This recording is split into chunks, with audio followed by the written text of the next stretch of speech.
Hi friends, మా friend వాళ్ళ ఇంట్లో అయితే భజన చాలా బాగా చేశారండి. అమ్మవారి పాటలు పాడి అలిసిపోయి భజన చేసి కాళ్ళు తిమ్మిరి పట్టిపోయి అట్టా ఇట్టా తిరుగుతూ ఉన్నారు. ఆ టయానికి అయితే మా పాప అయితే తిరుపతి నుంచి కాలేజీ నుంచి నేరుగా అయితే మా ఫ్రెండ్ వాళ్ళ ఇంటికి అయితే వచ్చేసింది.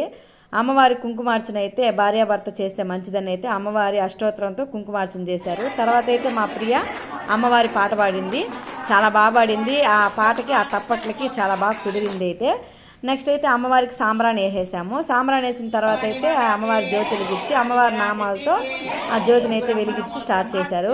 అమ్మవారి నామాలు పాడుతుంటే మా వాడు నేను పాట పాడతానమ్మా అన్నాడు. నాకే లిరిక్స్ రాలేదురా, నీకు ఎట్ట వస్తాయిరా అన్నాను. నిజంగానే అండి, మా వాడు ఫస్ట్ టైం పాడడం ఆ పాట చాలా బాగా పాడాడు. రాసిన దాన్ని నాకే అర్థం కాదు, పాడినోడు వాడికి ఎట్ట అర్థమైందో.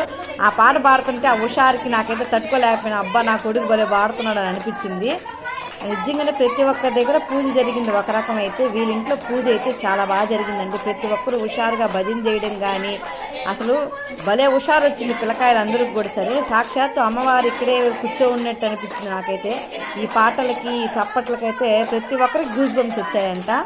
అమ్మవారి భజన అయితే ఈ విధంగా జరిగిందండి, చాలా ఆనందంగా జరిగింది. లాస్ట్లో అయితే అమ్మవారికి నామాలతో తప్పట్లు తట్టుకుంటూ అమ్మవారి జ్యోతి చుట్టూ అయితే తిరిగేసాము. లాస్ట్కి అయితే భిక్ష అయితే పెట్టేశారండి. భిక్ష పెడతా ఉంటే నేనైతే వీడియో తీసుకుంటే మమ్మల్ని వీడియో తీస్తున్నాడు సదాశివ. మా ప్రియ చూడండి ప్రశాంతం కూర్చోంది. మా ఫ్రెండ్ చూడండి ఎన్ని ఐటమ్స్ చేసిందో, ప్లేటే సరిపోలేదు. లాస్ట్కి అయితే మా ప్రియాకి సారీ ఇచ్చేసి ఫోటోలు అయితే దిగేశారు.